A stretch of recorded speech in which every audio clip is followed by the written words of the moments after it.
Would you like some cope? Well, here's some. Star Trek Discovery, Season 5. It's the final season. It's getting cancelled. And if I'm going to be fair, 5 seasons for a streaming show isn't too bad because plenty of shows that are far superior to it don't even get a second season. But I think they're slightly twisting things a little since Netflix largely paid for the first season. But anyway, let's see what Screen Rant has to say about that. Let's fly. According to this, it ushered in a huge new generation of shows. And if it wasn't for Star Trek Discovery, we wouldn't have the likes of Strange New Worlds and the Lower Decks, and of course Star Trek Picard. Well, look at his quote here. It says, I think there's probably a lot of things I don't understand that drive the decision to cancel Discovery. I think that we look at Discovery as a huge success. 5 seasons in the streaming land today is actually a really strong showing. And this is the one that really began the new iterations of Star Trek. Discovery was the one that paved the way for new generations, if you will, the sort of stuff that's coming out. So it's bittersweet because it was the first and was on its shoulders that many of the other shows stood or stand. And many people involved in Discovery, from Sonequa to Doug to everyone, they are such wonderful people and truly become like a family. It's incredible to see how the dynamics have gotten them to such a close-knit group and how they truly care about each other on screen and off. Now, that's fair enough. You expect people to have been working together for quite a long time to hopefully work nicely together and feel like family. That's nice. I'm sure they're perfectly nice people.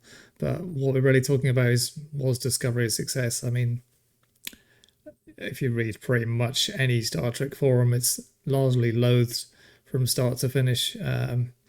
Look at Jammer's reviews, for example. He's a lot more generous than I would be, but even so, it's largely terrible. If you think about the rewatchability of it, there's personally only one episode that I liked. I mean, I really liked out of the entire seasons so far. That was season 2. I think it's called The New Eden. It's a very Star Trek-y episode. It was very ensemble. It was when Pike was leading the away team down to a kind of science versus religion sort of story. And for once, Michael Burnham was having to follow orders, and she just about managed it. And there was an actual crew rather than just her. But yeah, other than that, personally, I found the series incredibly tiresome, and I don't really see how you can have a Star Trek series where you can't really name most of the crew until maybe, I don't know, maybe you could name 3 or 4 of them by the end of 3 seasons, and the jumping into the future, even though it was a prequel, and tying it to Spock, there was so many dubious, strange decisions. And I think it's quite amazing that it actually made it to 5 seasons. So perhaps it was had something going for it, or it was just, I think it kind of benefited from the COVID pandemic. Of course, people needed stuff to watch, and it also benefited from, much like Voyager did back in the days of UPN, it benefited from being the kind of the flagship show of Paramount Plus's streaming service, which I believe is getting cancelled itself pretty soon. So what does that hold for the future of Star Trek? Well, nothing good. Strange New Worlds is deteriorating in quality. We've got the Lower Decks, which is all right, actually. I don't mind the Lower Decks. It's fun for what it is.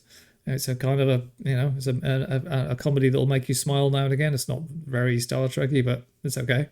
It's a comedy cartoon. Star Trek Legacy would be nice as long as it is made by Terry Matalas. If it's not, just don't bother. Star Trek Academy, I'm really not interested in that. That sounds like a CW kind of Star Trek. I don't know. I'll probably try it. I always do.